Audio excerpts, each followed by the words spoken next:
You can get the local raw fresh food from a local farmer's market because when you get your food directly from a garden, you've got that outer layer of skin that hasn't been scrubbed off and sent through the grocery store chain. And so you've got a lot of probiotics directly on your food when you're eating it fresh from nature. Of course, you can wash it and everything, and that's fine. You're still getting those probiotics. And when we talk about fruits and vegetables, we can't not talk about the fermented vegetables. They are so good for our stomach and our entire digestive tract. Fermented foods have the living organisms in there, the good bacteria that we need to keep our gut healthy. And so many of the issues happening in the world today are related to bad gut health. The microbiome going on inside of our intestines affects every part of our life.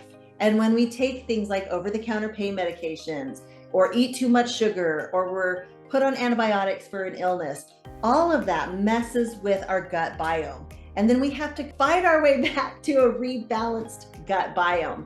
And fermented foods are the #1 way to do that. Something fun about this time of year, where we have so much coming out of the garden, is that we have all this abundance that we can ferment for now and for the next several months in advance.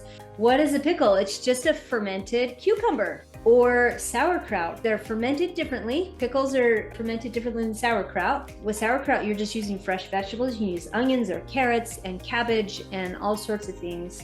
I love sauerkraut.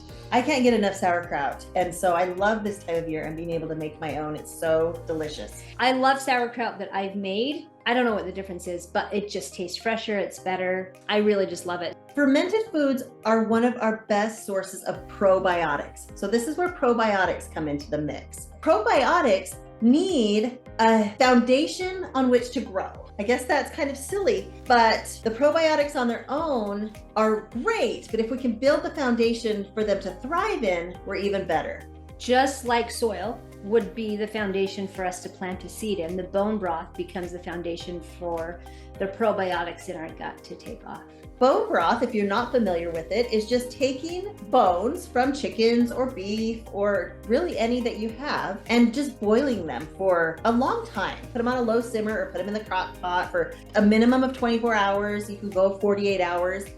And it pulls all of the nutrition out of those bones. It pulls the collagen out of the bones, and it's just so full of nutrition, creating that beautiful foundation for our probiotics to grow in. You want to make sure your chicken bones or your cow bones are natural, sourced without all the antibiotics and stuff like that. If you don't want to sit and cook bones to make bone broth powder is a really big thing on the market, and you can totally access bone broth powder and then just add it to soups or even to smoothies or just to drinks.